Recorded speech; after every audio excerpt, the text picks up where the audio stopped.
자, 지난주에 우리 세미나 했었는데요.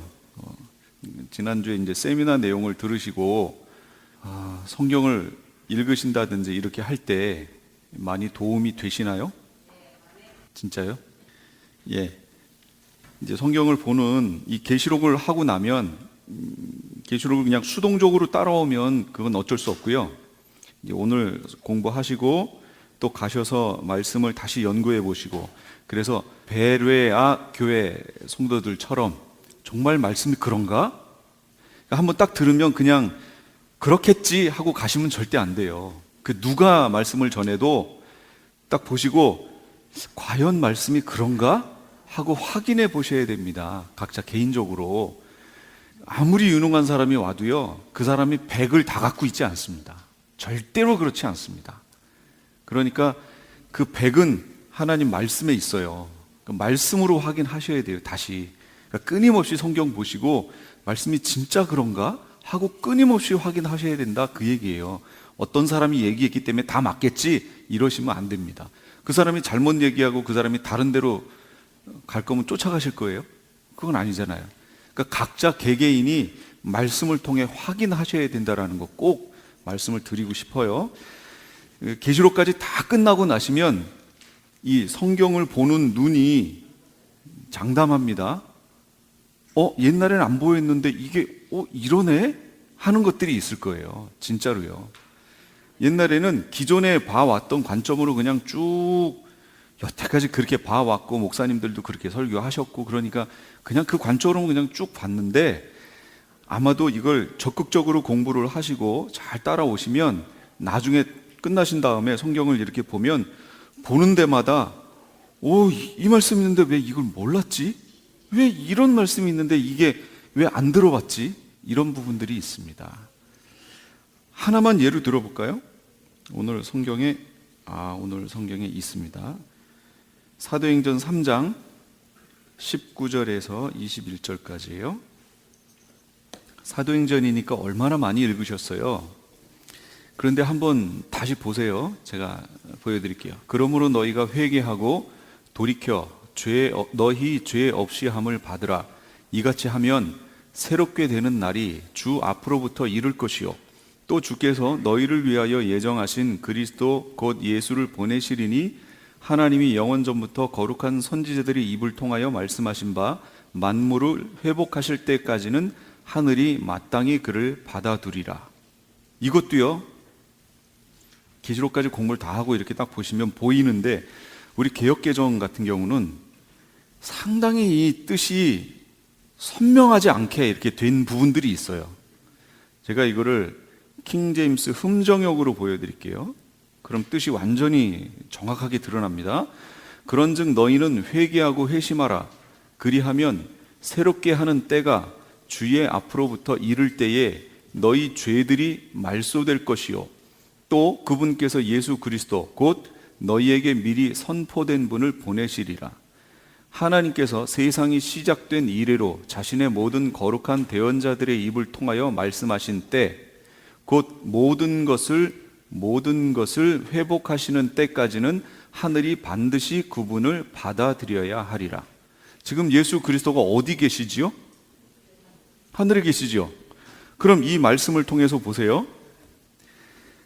구약에 있는 모든 대언자들의 입을 통하여 말씀하신 때가 있다는 거예요. 그리고 곧 그때가 모든 것을 회복하시는 때예요. 그때까지는 하늘이 그분을 받아두어야 된대요. 그러니까 지금 하늘에 계시잖아요, 예수님이. 그렇다면 역으로 왔을 때 지금 모든 거룩한 대언자들의 입을 통하여 말씀하신 때, 곧 모든 것을 회복하시는 때가 이르렀어요? 아직 안 이르렀어요? 아직 안 이르는 거죠. 그때 무슨 일이 벌어질 거냐면 새롭게 하는 때가 주의 앞으로 우리 가운데 와요. 그러면서 그때 너희 죄들이 말소될 것이요, 이랬거든요. 그럼 지금 우리는 지금 다 용서 받았다면서요. 그렇죠? 받았다라고 얘기를 지금 다 하잖아요.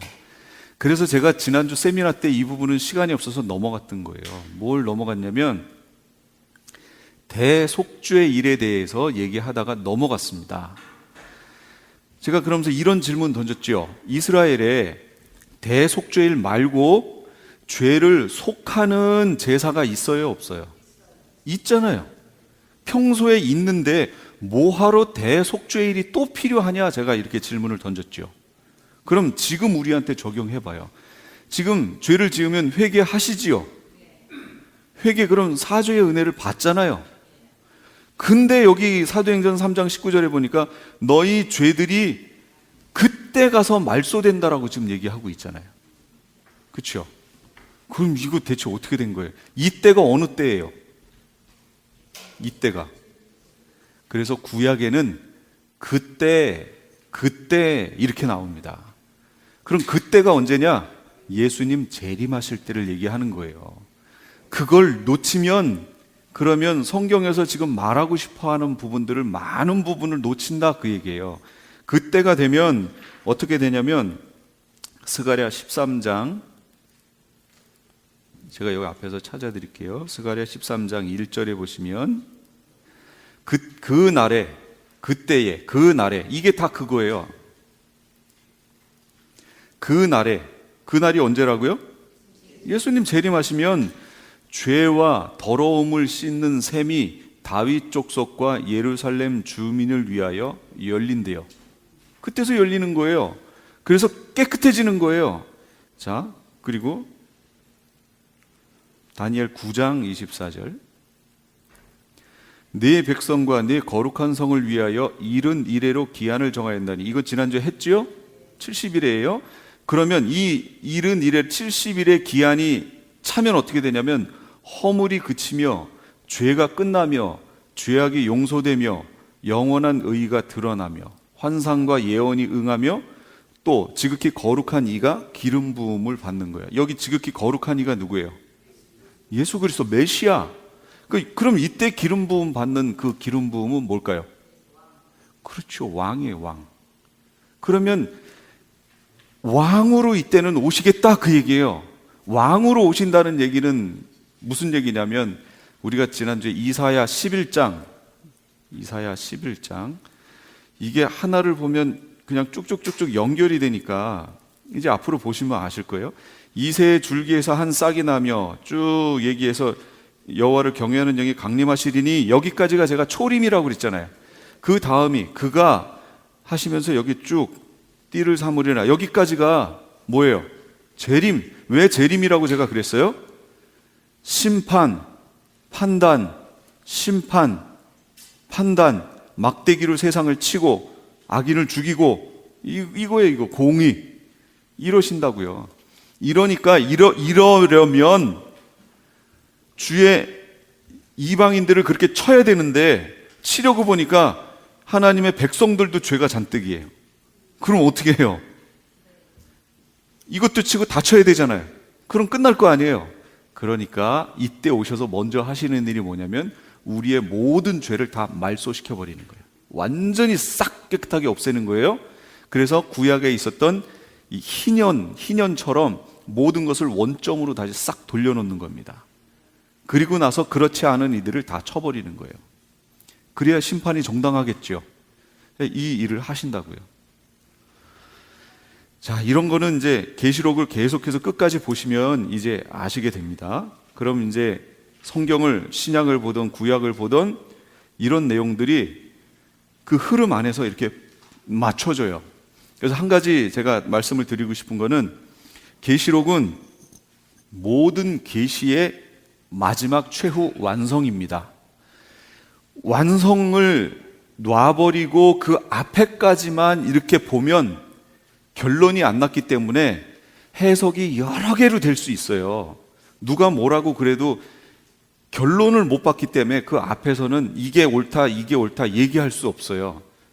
뭐가 옳은지를 보려면 결론을 봐야 돼요. 그렇지 않나요? 결론을 쭉 보면 결론을 가지고 그 앞을 이렇게 보시잖아요. 그럼 쭉 보여요. 이게 보여요. 그래서 계시록을 하고 나시면 성경을 보는 눈이 조금 달라지실 거예요.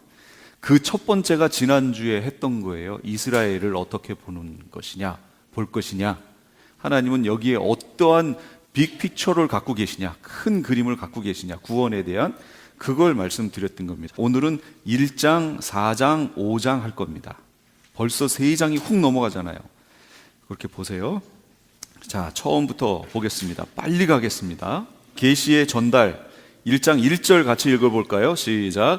예수 그리스도의 계시라. 이는 하나님이 그에게 주사 반드시 속히 일어날 일들을 그 종들에게 보이시려고 그의 천사를 그 종 요한에게 보내어 알게 하신 것이라. 여기서 보세요. 예수 그리스도의 계시인데 이 계시는 시작이 누구예요? 하나님. 하나님이 누구에게 줘요? 그에게. 여기 그는 누굴까요? 성자 하나님이에요. 성자 하나님. 여기 앞에 있는 예수 그리스도 성자 하나님에게 주사 반드시 속히 일어날 일들을 예수님의 종들에게 보이실 목적으로 먼저 예수님의 천사를 통해서 누구에게? 요한에게 보내어 알게 하신 거예요. 그러면 요한은 지금 뭐라 그러냐면 요한은 하나님의 말씀 예수 그리스도의 증거 곧 자기가 본 것을 다 증언하였느니라 그랬죠. 이제 요한은 책망받을 일이 없어요. 요한은 자기 사명을 했어요. 끝이에요. 이제 문제가 뭐예요? 그렇죠. 하나님의 그의 종들에게 보이시려고 요한에게 주신 거잖아요. 그럼 이제 그의 종들이 봐야죠. 예, 하나님의 종들이 봐야 돼요. 근데 요즘 계시록 얘기하면 큰일 나잖아요. 그 이단 되잖아요. 계시록만 얘기한다 그러면 그거 안 돼. 큰일 나. 여기 오시려고 하는 분들도 그러시잖아요. 누구한테 얘기하면 계시록 위험해. 안 돼. 조심해야 돼. 이 분위기가 그렇게 돼 있어요. 이게 왜 그렇게 됐냐면 날짜 계산을 하라는 바람에 그렇게 됐습니다. 다니엘서에 보면 우리 계시록 끝나고 나면 한 5주 정도 원하시는 분에 한해서 다니엘을 할 겁니다. 이 다니엘을 보시면 계시록하고 너무 많이 연결이 돼 있어서 상당히 유익합니다. 저도 이제 공부하면서 이 다니엘서가 이렇게 그래서 다른 선지서들을 지금 연구를 하고 있어요. 이유는 아까 사도행전 3장 19절에서 20절에 보면 선지자들을 통하여 미리 말씀하신 때라고 얘기했잖아요. 그럼 대선지서, 소선지서를 쭉 보면 이때에 대해서 다 예언해 놨다는 거예요. 그리고 나서 성경을 보니까 진짜로 이때에 대해서 다 얘기해 놨어요. 너무 깜짝 놀랐어요, 제가. 옛날에는 뭣도 모르고 재미 하나도 없이 그냥 두로는 어떻고 시도는 어떻고 쭉 읽어 나갔는데 이걸 공부하고 나서 딱 보니까 이제 보이는 거예요. 이게 언제를 얘기한 건지 쭉쭉 읽다 보면 계시록 안으로 이렇게 들어오는 거예요, 이게. 그러니까 너무 재밌어요, 성경 읽는 게. 그래서 이제 그렇게 되실 거다 그 얘기입니다. 다니엘서에 보면 2300주야라는 말이 나옵니다. 이 2300주야를 안식일교 거기에서 어떻게 해석했냐면 그런 일이 벌어지고 2300주야 동안 이라고 성소가 회파되고 성소가 막 더럽혀지는 때부터 2300주야가 되면 정결하게 된다는 이거를 다니엘서에 있어요. 이 2300주야를 2300년으로 계산한 거예요. 그러니까 그때부터 계산을 쭉 하니까 1844년이 나와요. 그래서 1844년에 예수님이 재림하신다 이렇게 말한 거예요. 해석을. 그때 오셨을까요? 안 오셨을까요? 여기 계신 분이 다 정답을 알고 계실 거예요. 그러니까 이제 어떻게 됐냐면 우리가 계산을 잘못했다 이렇게 된 거예요. 그러면서 계속 몇 년 뒤에 오신다 몇 년 뒤에 오신다 이 얘기 계속 나왔죠. 자꾸 늑대가 나타났다 이 얘기를 하는 거예요. 처음에는 재밌었겠죠. 늑대가 나타났다 하니까 어른들이 다 몰려오잖아요. 이 소년이 얼마나 재밌어요. 지루한데 그 다음에 또 한 번 해볼까? 늑대가 나타났다 또 다 농기구 가지고 오지만 늑대는 없어요. 나중에 진짜 나타났죠. 안 와요, 안 와. 지금 그렇게 됐다고요. 하도 숫자를 가지고 자꾸 계산해 가지고 몇 년, 몇 월, 며칠에 예수님 오신다고 1992년 10월 28일인가요? 예. 그때 난리 났었죠. 제가 그때 한국에 있었는데 한국에서도 난리 났고요. 그때 이 주 방송 3사가 가서 찍었어요. 그 장면을. 그러니 이게 믿는 사람끼리만 있었어도 이게 문제인데 믿지 않는 이들이 그걸 아예 방송으로 찍었으니 이게 어떻게 된 거예요 이거? 창피란 창피는 다 당했죠. 너희들 신앙이 바로 그렇다 그 얘기예요. 기독교인들이 욕먹는 이유 중에 그런 것들이 들어가 있는 거예요. 그런 광신적인 막 이렇게 나오면서 그거 거기만 그런 거 아니잖아요. 여기도 그랬다면서요. 그러니까 그렇게 숫자가 나오면 이건 벌써 땡이에요. 이건 뭘 봐도 이건 아니에요. 절대로 아닙니다.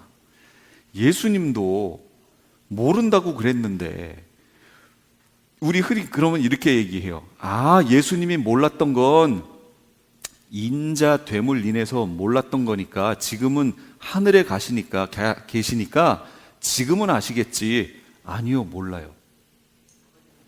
예, 아버지만 아세요. 그래서 보세요. 14장에 가시면 추수하는 장면이 나옵니다. 그때 인자 같은 이가 거기에 낫을 들고 앉아 계세요. 아, 이거 제 얘기처럼 하면은 안 믿으시니까 성경을 찾아야겠죠. 자, 내가 보니 흰 구름이 있고 구름 위에 인자 같은 이가 앉으셨는데 그 머리에는 금 면류관이 있고 그 손에는 예리한 낫이 있더라. 낫을 가졌더라. 또 다른 천사가 성전으로부터 나와 구름 위에 앉은 이게 누구예요? 예수님 인자 같은 이를 향하여 큰 음성으로 외쳐 이르되 당신의 낫을 휘둘러 거두소서. 땅의 곡식이 다 익어 거둘 때가 이르렀음이니이다. 인자가 임의로 자기가 아는 때에 거둔 거 아니지요? 누가 거두라고 그래요? 다른 천사가 성전으로부터 나와 구름 위에 앉은 이를 향하여 큰 음성으로 외쳐 이르되, 누가 그거 베는 시간을 가르쳐 줬지요? 천사가 가르쳐 줬어요. 어디서 나와서? 성전에서 나와서. 성전에서 나왔다는 얘기는 뭘까요? 예, 아버지로부터 그 명령을 받아 나와서 성자 하나님께 말해 준 거예요. 그리고 성자 하나님은 그걸 듣고 거두신 거란 말이에요. 그러니까 성자 하나님은 만약에 아시는데 모른다고 얘기하면 뭐가 되는 거예요? 그렇죠, 거짓말쟁이죠. 예수님이 거짓말쟁이에요? 예수님 모른다니까요. 진짜 아들됨을 인하여서 몰라요. 성부 하나님께만 달려 있는 거예요.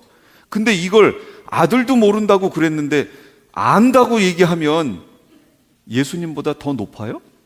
우리가 높지 않잖아요. 그러니까 보세요. 말씀을 가지고 확인하라고 제가 계속 말씀을 드리는 겁니다. 그리고 자꾸 날짜를 얘기하면 그건 안 봐도 100% 가짜예요. 예, 그러니까 그런 거에 현혹되지 마세요. 어쨌든 지금 성부 하나님, 성자 하나님, 그게 천사에게 가서 사도 요한까지 갔고, 사도 요한은 해결했어요. 다 임무를 완수했어요. 그게 누구한테 가야 된다고요? 하나님의 종들에게 가야 돼요. 이 종들이 근데 이걸 안 보는 거예요. 그의 종들에게 보이시려고 했는데 안 보는 거예요. 그리고 특히 장로교 목사님들에게 있는 변명거리가 있습니다. 뭔지 아세요? 저도 저희 담임 목사님한테 그렇게 얘기했어요. 칼빈도 주석 안 했는데 왜 자꾸 나에게 이걸 주석하라고 그러냐. 이거 칼빈도 안 했는데, 칼빈이 요한계시록 주석 안 했습니다. 칼빈도 안 했는데 이게 목사님들에게 깔려 있는 생각이에요. 이게. 그럼 칼빈이 안 하면 우리 예수님 오실 때까지 영원히 안 해야 되는 거예요? 분명히 이 성경에서는 보여줬다고 그러는데 종들에게 가서 딱 멈춰 있어요. 최종 종착지는 어디예요? 성도일 거 아니에요. 종들이 알아야 하는 이유는 성도들에게 전해주기 위한 거잖아요. 최종 종착지는 성도인데 종들에게 가서 딱 멈춰 있는 거예요. 성경은 요한으로 하여금 다 기록해놨는데 덮지 말고 임봉하지 말고 열어놓으라고 하셨는데 지금도 임봉해 놓는 거예요. 지금도. 왜? 칼빈도 주석 안 했기 때문에 우리도 덮어놓는다 이거예요. 이러면 마지막을 어떻게 준비하냐 그 얘기입니다. 이건 아주 심각한 얘기입니다. 자, 이렇게 해서 명령을 주시는데 5장 7절에 가니까 어린 양이 성부 하나님의 손에서 책을 취하십니다. 그 내용이 성경에 쭉 나와요. 자, 하나님이 그에게 주사라는 말이 어디서 실행되냐면 5장 7절에 가시면 그 어린 양이 나와서 보좌에 앉으신 이의 오른손에서 두루마리를 취하시니, 나왔잖아요. 성부 하나님 손에서 취하셨습니다. 그리고 계시록 10장에 가면 10장 8절에 가시면 하늘에서 나서 내게 들리던 음성이 또 내게 말하여 이르되 네가 가서 바다와 땅을 받고 서 있는 천사의 손에 펴놓인 두루마리를 가지라. 아까 성부 하나님 손에서 성자 하나님이 두루마리를 받으셨어요. 그 받으신 상태는 어떤 상태냐면 이렇게 말려 있는 상태예요. 그리고 여기에 7개의 인으로 인봉이 돼 있습니다. 아무나 못 연다 그 얘기예요. 근데 이걸 성자 하나님이 가져가셔서 이 인을 떼시기 시작하는 거예요. 그래서 그 7개의 인을 떼시는 장면이 6장부터 이제 나오는 거예요. 그래서 인 하나 뗐을 때 벌어지는 일이 나오고요. 두 번째 거 뗐을 때 벌어지는 일이 나와요. 실상 성부 하나님이 우리에게 주시고자 했던 내용을 어디 들었어요? 여기 들었죠. 근데 이게 7개로 봉인이 됐잖아요. 그러면 1, 2, 3, 4, 5, 6까지 뗐어요. 열렸어요? 안 열렸어요? 마지막 7번째 걸 딱 떼야 이게 열리죠. 이렇게. 그렇죠? 그 7번째가 떼지면서 시작되는 게 바로 나팔 사건입니다. 그러니까 나팔 사건부터가 바로 하나님의 오른손에 있는 이 계시 안에 들어가 있는 내용이다라는 것을 알 수가 있겠죠. 이제 그런 거는 이제 계속 가면서 할 겁니다. 바로 그렇게 펼쳐져 있는 책을 두루마리를 10장이니까 벌써 펼쳐졌잖아요. 6장이 그걸 떼는 거니까 10장 펼쳐져 있는 것을 천사가 받아서 이걸 요한에게 주는 거예요. 이 장면이. 그러니까 요한까지 벌써 다 갔죠. 그리고 1장에서 뭐라고 얘기하냐면 1장 2절에서 요한은 본 것을 다 증언했다. 그래서 이 예언의 말씀을 읽는 자와 듣는 자와 그 가운데 기록한 것을 지키는 자는 복이 있나니 때가 가까움이라. 여기서 보시면 이 예언의 말씀을 읽는 자, 이거는 단수로 되어 있고요. 듣는 자들과, 이건 복수로 되어 있습니다. 원래 여기는 지금 이랬죠. 흠정역으로 볼게요. 읽는 자와 듣고 그 안에 기록된 것을 지키는 자들은 하고 복수로 나와 있잖아요. 어떤 형태예요? 지금 마치 이런 형태예요. 제가 읽는 자가 되는 거고 듣는 자들이 되는 거죠. 그래서 옛날에 시나고교에서 두루마리를 말려 있는 걸 쭈르륵 펴서 예수님도 읽으시잖아요. 그러니까 그 모습을 연상해 볼 수 있다, 그런 얘기입니다. 이런 자들은 복이 있다는 거예요.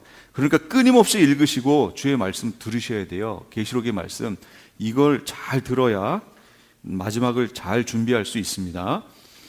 그다음 3번, 예수님 재림의 모습, 구름을 타고 오신다라고 나왔죠. 예수님 가시면서 그러셨잖아요. 너희가 가는 것을 본 그대로 다시 오시리라 말씀하셨죠. 구름을 타고 오세요. 근데 거기 보니까 7절에 찌른 자들이 본대요. 구름을 타고 오시는데 각 사람의 눈이 그를 보겠고 그를 찌른 자들도 볼 것이요. 예수님을 찌른 자가 누구죠? 원래 우리는 찌른 자 그럼 누구를 생각해야 돼요? 로마 군병이 찔렀잖아요. 근데 그 사람은 죽었잖아요. 그러니까 여기서 그걸 얘기하는 게 아니구나. 그리고 성경에서 스가랴서 12장 10절, 내가 다윗 집과 예루살렘 주민에게 은총과 간구하는 심령을 부어주리니 그들이 그 찌른 바 그를 바라보고, 여기서 그가 누구예요? 예수님을 바라보고 그를 위하여 애통하기를. 누가 찔렀다고요? 그들이 누구예요? 다윗 집과 예루살렘 주민, 그들이 그 찌른 바 그를 바라보고 그러잖아요. 그 찌른 자가 누구냐면 다윗 집과 예루살렘 거민들이라고 할 수 있겠죠. 1차적으로 그렇게 얘기하죠. 또 한 가지는 뭐라고 볼 수 있냐면 교회는 예수님의 뭐예요? 몸이에요. 교회를 찌른 사람들, 교회를 핍박한 사람들, 그 사람들은 누굴 찔렀다고요? 예수님의 몸을 찌른 거예요. 그러니까 여기 지금 있는 것처럼 다윗 집과 예루살렘 거민들이 찔렀지만 또 현대로 오면 누가 찌른 거예요? 교회를 핍박하고 있던 이들, 그들이 찌른 거예요. 그들 각 눈이 그분을 직접 본대요. 오시는 분을. 그러니까 난리 났죠. 예루살렘, 다윗 집과 예루살렘 주민, 거민들은 그 예수님을 보고 애통하고 애곡하는데, 거기 애곡하는 이들은 누구며 왜 애곡하는가 그랬죠. 땅에 7절에 땅에 있는 모든 족속이 그를 보고 애곡하지요. 근데 이 다윗 집과 예루살렘 거민들이 애곡하는 거하고 땅에 있는 모든 족속이 애곡하는 거하고는 내용이 달라요. 예. 땅에 있는 모든 족속이 애곡하는 건 진짜네, 진짜네, 예수님이 오시는 게 진짜네, 저분이 진짜 계셨네. 자기들 불신앙이잖아요. 지금 안 믿었잖아요. 근데 실제로 오시잖아요. 진짜네 라는 거에 대한 거고, 다윗 집과 예루살렘 거민은 이건 회개예요. 회개. 마지막에 구원 얻는 도리에는 차별이 없지만 제가 부르심에는 차별이 있다고 말씀드렸죠. 이스라엘을 부르신 부르심과 우리 이방 교회를 부르신 부르심이 다르다고 그랬잖아요. 우리는 예비처로 가 있다가 예수님이 하늘에서 불러서 우리가 휴거되어 올라가고요, 올라가서 공중 혼인잔치를 하고 밑으로 내려오는 겁니다. 이게 이방 교회예요. 모습이 이방 교회는 그렇게 돼 있고요, 이렇게 내려오시는 모습을 이스라엘은 휴거되어 올라가지 않습니다. 이스라엘은 밑에서 예수님을 바라보는 거예요. 그러니까 여기서 애곡이 있잖아요. 밑에서 바라보고 그때에서야 애곡을 하기 시작하는 거예요. 회개의 영이 그때 임하는 겁니다. 그 장면이에요. 그러면서 스가랴서 13장 1절에 가면 죄와 더러움을 씻는 샘이 열리기 시작해요. 그러니까 이건 통곡이지요, 회개지요. 그런데 예전에는 이스라엘의 구원은 민족적인 구원이었지요. 그러나 새 언약의 내용은 민족적 구원이 아닙니다. 이스라엘 사람이라고 해서 무조건 구원 얻지 않아요. 실제로 3분의 2는 다 죽고요, 3분의 1만 구원 얻거든요. 그러니까 이게 민족적인 구원이 아닌 거예요. 뭐냐면 개인적 구원입니다. 이게 차별이 없다라는 거예요. 나는 내 부모가 이스라엘 유대인이기 때문에 내가 구원 얻는다, 태어나니까 난 구원 얻는다, 그러면 이건 진짜 차별이죠. 예, 이거는 나는 죽으라고 예수 믿어서 구원 얻는데 누구는 그게 아니고 그냥 태어나면서부터 혈통이 그래가지고 구원 얻는다, 이거는 차별이죠. 이거는 아니라니까요. 이스라엘 사람도 예수 그리스도를 영접함으로 구원을 얻는 거예요. 이게 새 언약의 내용입니다. 그러나 그들을 부르신 부르심이 다르다고 그랬어요. 그래서 쓰임새가 달라요. 그게 다른 것 뿐이에요. 자, 하나님의 자기 고백, 시작과 끝이요 이제도 있고 전에도 있고 장차 올 자라, 전능하신 분이다. 그 다음 사도 요한의 자기 고백, 너희의 형제다, 예수님의 환난과 나라와 참음에 동참하는 자다. 누가 형제냐면 예수님의 환난과 나라와 참음에 동참하는 자들이 형제입니다. 여기에서 우리가 형제 자매라고 부를 수 있는 이유는 예수님의 환난, 나라, 참음에 동참할 때에 불려질 수 있는 호칭인 거예요. 서로에 대해서. 반무섬 신앙, 반무섬에 사도 요한이 유배가 돼 있었습니다. 왜냐하면 하나님의 말씀과 예수의 증거 때문에 반모라고 하는 섬에 유배되어 있다라고 여기 얘기를 하죠. 반모라는 섬에 있었더니 그랬어요. 그랬는데 주의 날에 내가 성령에 감동되어 내 뒤에서 나는 나팔소리 같은 큰 음성을 들었다. 여기서 말하는 이 주의 날이라고 하는 것은 안식 후 첫날을 얘기하는 겁니다. 이거는 여기에서 우리에게 필요한 게 그거예요. 구별하는 거예요. 구별. 천국 신앙, 부활 신앙, 하나님의 자녀임을 확인하는 날이 바로 주의 날을 구별하는 겁니다.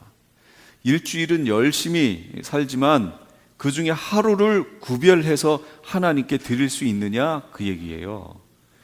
이게 가장 기본적인 거예요. 우리 신앙에 있어서 하나님께 구별할 수 있냐, 그 얘기예요. 나를 구별해낼 수 있느냐. 내가 되게 바빠요. 이거 안 하면 우리 회사가 망하게 생겼어요. 그런데도 하나님을 위해서 그 날을 구별할 수 있냐, 그 얘기예요. 그러면 주의 날을 구별해서 지키는 바람에 사업이 망했어요. 그럼 그게 축복일까요, 저주일까요? 복이지요. 축복이란 말이에요. 근데 그걸 복으로 볼 수 있는 눈이 우리에게 없다, 그 얘기입니다.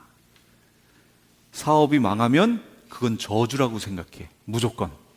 그게 아니고 주님을 위해서 구별했으면 그러면 주님이 그것에 대해서도 뭔가를 하시겠죠. 그걸 믿냐 그 얘기예요. 그거를 그 믿음이 있냐 그 얘기입니다. 그래서 구별할 수 있는 신앙이 있냐 그 얘기입니다.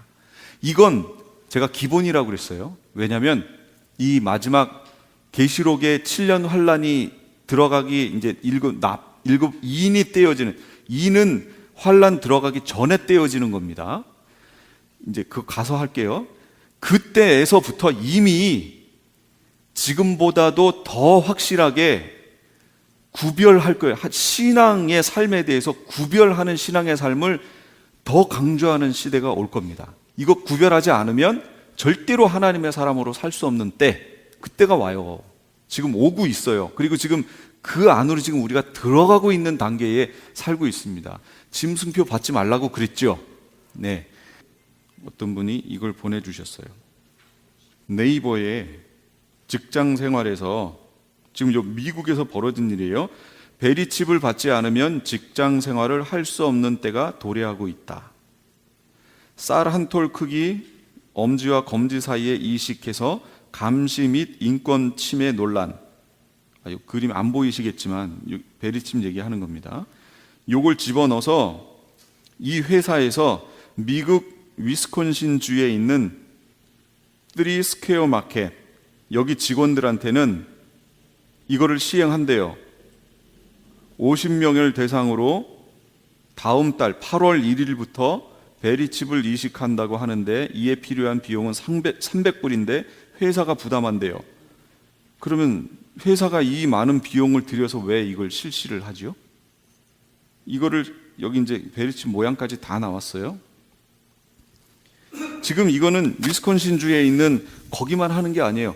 그런 데가 이거를 시행하고 나면 어떻게 될까요? 점점 다 하겠죠.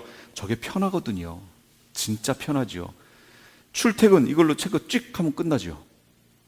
이걸로 모든 것을 다 체크하니까 얼마나 편해요. 잃어버릴 염려도 없어요. 그러니까 편한 걸 알게 되니까 이제 점점 그렇게 가겠죠. 이미 여기에는 미국은 법제화가 돼 있거든요. 이미. 그러니 법으로 걸릴 것도 없어요. 그러면 이제 구별하셔야 되잖아요. 이제 들었잖아요. 짐승표에 대해서.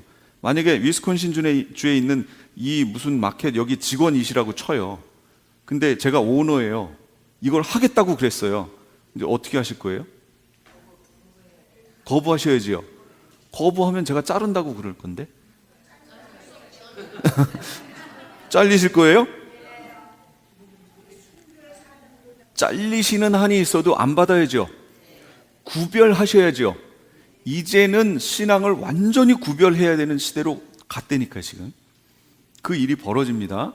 이 첫 번째가 주의 날을 구별하는 거예요. 또 날을 구별이요? 물질은 구별 안 해요? 뭘 구별해요? 그렇죠. 10의 1조를 구별하는 겁니다. 그게. 그래서 내가 하나님이 10을 주셨지만 이 10이 다 누구 거예요? 하나님 거. 그 중에 제가 1을 구별해서 이 나머지 9도 하나님 뜻에 맞게 사용하겠습니다. 의미로 하나님께 구별하여 드리는 거예요. 어떤 사람들은 10의 1은 하나님 거, 10의 9는 내 거 이러시는데 10의 9가 내 게 아니에요. 10의 9도 하나님 거예요. 하나님이 주신 거예요. 구별해서 하나님 뜻에 맞게 9도 쓰겠습니다라는 의미로 구별하여 1을 드리는 거죠. 근데 어떤 분들이 요즘 인터넷에 보면 10의 1조는 하지 말라면서요. 10의 1조는 성경적이지 않다 뭐 이런 분들이 있잖아요. 그분들은 성경을 어떻게 읽는지 제가 잘 모르겠어요. 마지막 시대는 구별하는 훈련을 하셔야 됩니다. 제일 구별이 안 되는 게 뭐예요? 그렇죠. 물질이지요. 하나님과 재물을 겸하여 섬길 수 없느니라. 재물을 구별할 수 있는 마음이 있으면 그 사람은 다른 것도 구별할 수 있습니다. 진짜요. 그게 날 구별하는 거랑 마찬가지잖아요. 결국 나를 구별하는 이유는 그럼에도 불구하고 내가 구별하겠다는 거 아니에요. 그러니까 재물 구별하는 그 안에 날 구별도 다 들어가 있죠. 이거 훈련이에요. 그거 훈련 안 되면 못합니다. 그래서 아예 젊었을 때 어려서부터 그 훈련을 하면 아주 자연스럽게 되지만 연세가 드시고 나서 신앙생활을 하셔가지고 예수님 영접하고 나면 10의 1 처음 구별하기가 상당히 어렵습니다. 진짜지요? 그래도 하셔야 됩니다. 그 구별의 훈련을 하셔야 돼요. 자, 요한이 받은 사명이 있습니다. 계시록 1장. 나팔 소리를 보려고 딱 돌이켰더니 거기서 음성이 나는데, 네가 보는 것을 두루마리에 써서 에베소, 서머나, 버가모, 두아디라, 사데, 빌라델비아, 라우디교회 7교회에 보내라 하시기로. 이거 보내라는 거예요. 이게 받은 사명이에요. 19절에도 있죠. 그러므로 네가 본 것과 지금 있는 일과 장차 될 일을 기록하라 그랬죠. 그래서 제가 지금 여기에서 하는 순서가 네가 본 것과, 그게 뭐예요? 그게 1장하고 4장, 5장 내용이에요. 지금 사도 요한이 계속 본 거죠. 하늘 올라가서 보고 밑에서 기도하다가 보고 한 거, 본 거, 그 내용. 그 다음에 지금 있는 일, 요게 이제 2장, 3장 내용이에요. 교회 관련된 거, 7교회 얘기. 그 다음에 장차 될 일, 이게 6장부터 22장까지 내용이에요. 그거를 구별해서 제가 지금 설명하는 겁니다. 그래서 오늘 하는 게 바로 네가 본 것, 거기에 해당하는 내용들을 하는 겁니다. 근데 여기에 보시면 예수님이 1장 18절에 곧 살아있는 자라 내가 전에 죽었었노라 볼지어다. 누구 얘기하는 거예요 지금? 예수님. 예, 볼지어다 이제 세세토록 살아있어 사망과 음부의 열쇠를 가졌노니, 이렇게 얘기하세요. 마태복음 16장 18절에서는 뭐라고 그러셨어요? 예, 천국 열쇠 갖고 계시다라고 얘기했는데, 보세요. 또 내가 네게 이르노니 너는 베드로라. 내가 이 반석 위에 내 교회를 세우리니 음부의 권세가 이기지 못하리라. 내가 천국 열쇠를 너에게 주노니 네가 땅에서 매면 하늘에서도 매이고 땅에서 풀면 하늘에서도 풀리리라 그랬죠. 이게 천국 열쇠예요. 실제로 사용하셔야 돼요. 천국 열쇠 주셨으니까 사용하셔야 됩니다. 이 땅에서 내가 용서하지 못한 사람이 있어요? 그럼 저 하늘에서도 그게 묶인 거예요. 더 이상 하늘에서 다른 걸 원하시면 안 돼요. 왜? 묶였기 때문에. 그러니까 여러분이 이 땅에서 그거 푸셔야 돼요. 그래야 하늘에서도 풀리고 하늘에 있는 온갖 것들이 나에게 오는 거예요. 그러니까 왜 신앙생활을 이렇게 오래 했는데 나에게 저 사람은 저런데 왜 나는 이 모양 이 꼴이냐? 라고 하시는 분들은 이 땅에서 다 묶어놨기 때문에 그래요. 자기 언행으로 다 묶어버린 거예요. 교회 안에서 신앙생활을 하는데 교회 안에서 다 풀어내야 될 거 아니에요. 다 풀어놔야 하늘에서도 다 풀린다고 그랬잖아요. 다 풀어야 되는데 교회 안에서 다 묶어, 관계를. 이 묶는다는 게 좋은 의미가 아니죠. 여기선 지금 예, 관계를 다 깨버려. 그 사람만 뜨면 초토화가 돼. 그 주변이 분명히 성도라고 하는데 그 성도만, 또 여기 성씨들이 여러분이 계셔가지고 김씨 하면은 누군지 모르시죠? 김 권사님만 딱 떴다가는 그 교회가 난리가 나는 거예요. 이러면 돼요, 안 돼요? 안 되죠. 그분은 이미 땅에서 다 묶어버린 거예요, 관계를 다. 그러니까 하늘에서 풀릴 리가 없지요. 그분이 백날 밑에서 기도해봤자 소용없어요. 그 관계를 해결하기 전까지는. 그러니까 언행도 얼마나 조심해야 되고, 우리의 신앙생활이 그냥 추상적으로 예수님 믿습니다 이게 아니라는 것을 성경을 통해 알지요. 이제 가면 갈수록 더 나옵니다. 근데 예수님이 오늘 본문은 보니까 그게 아니고 사망과 음부의 열쇠를 가졌대요. 천국 열쇠는 하나님 자녀된 권세를 얘기하는 거예요. 근데 사망과 음부의 열쇠는 이건 심판의 권세입니다.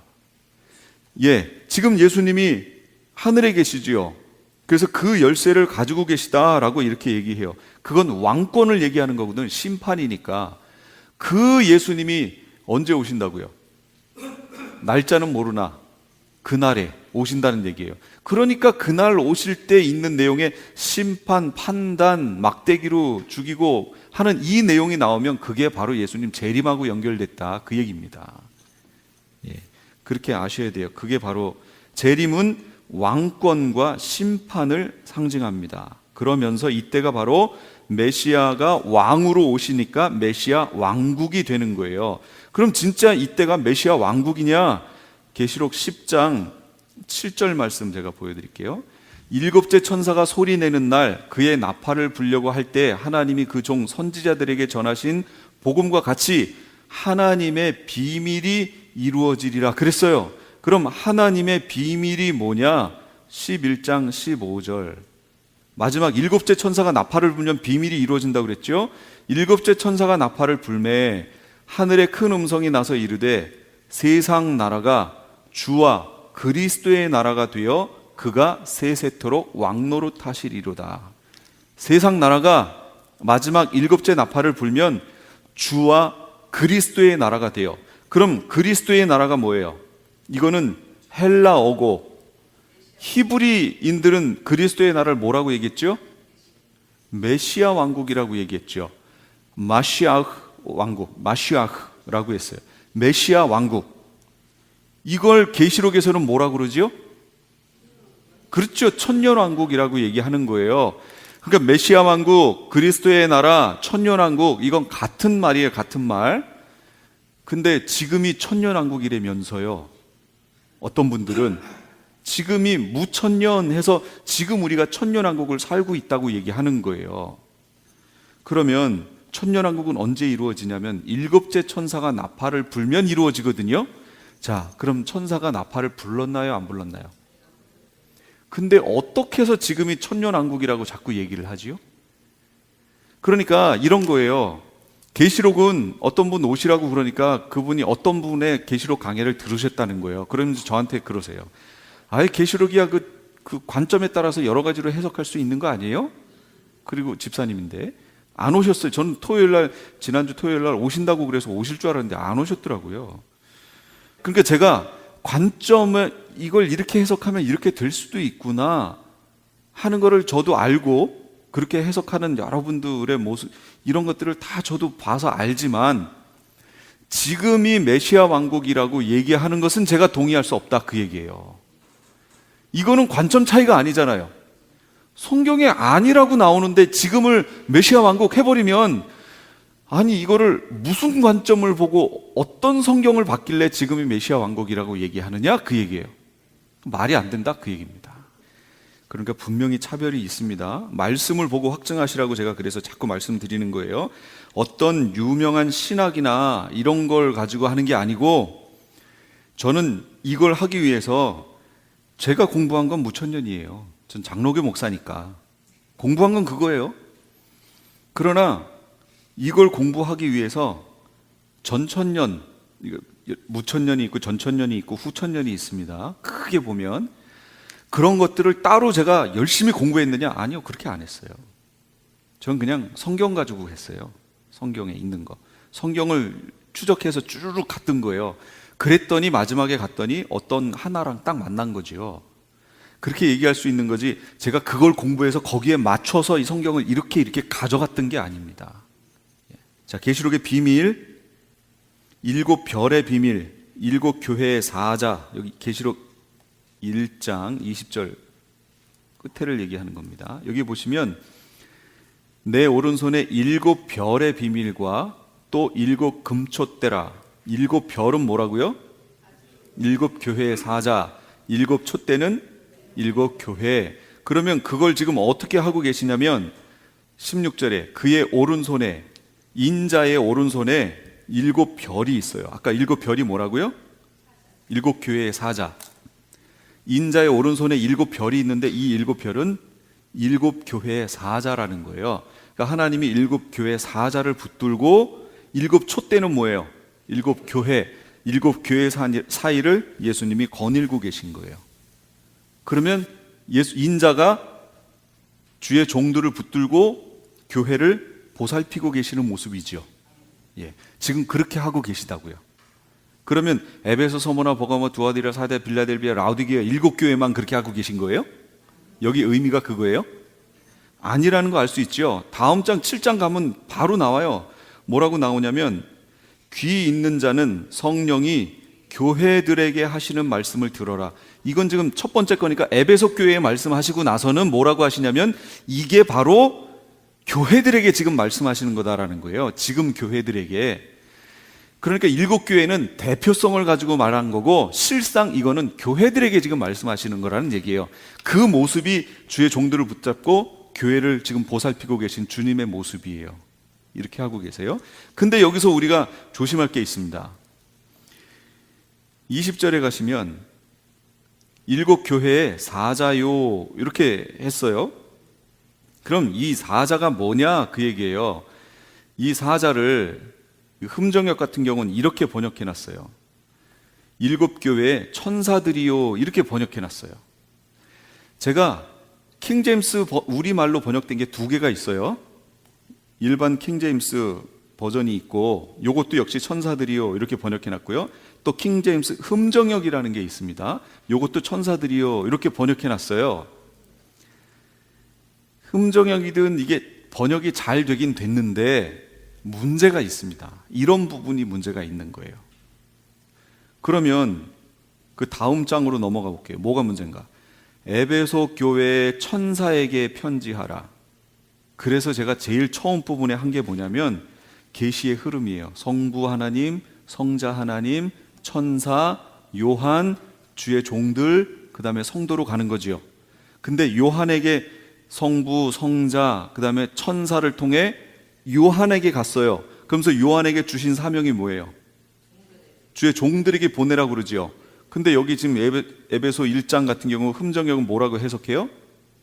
다시 천사에게 전해주래요. 그럼 이게 흐름이 맞냐 그 얘기예요. 왜 잘 가다가 다시 거꾸로 돌아오냐 그 얘기예요. 천사가 이걸 왜 들어요? 천사하고는 상관없는 거 아니에요.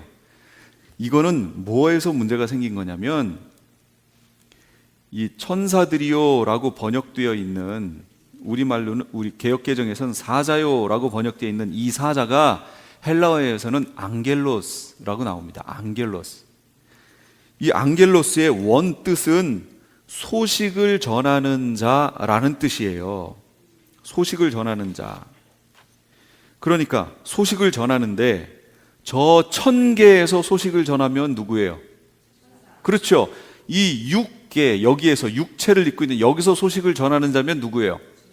주의 종이 되는 거지요. 근데 이걸 일괄적으로 앙겔로스 하니까 이거 헬라어 번역 거기 가면 소식을 전하는 자 하고 뒤에다가 천사 이렇게 써놨거든요. 번역을.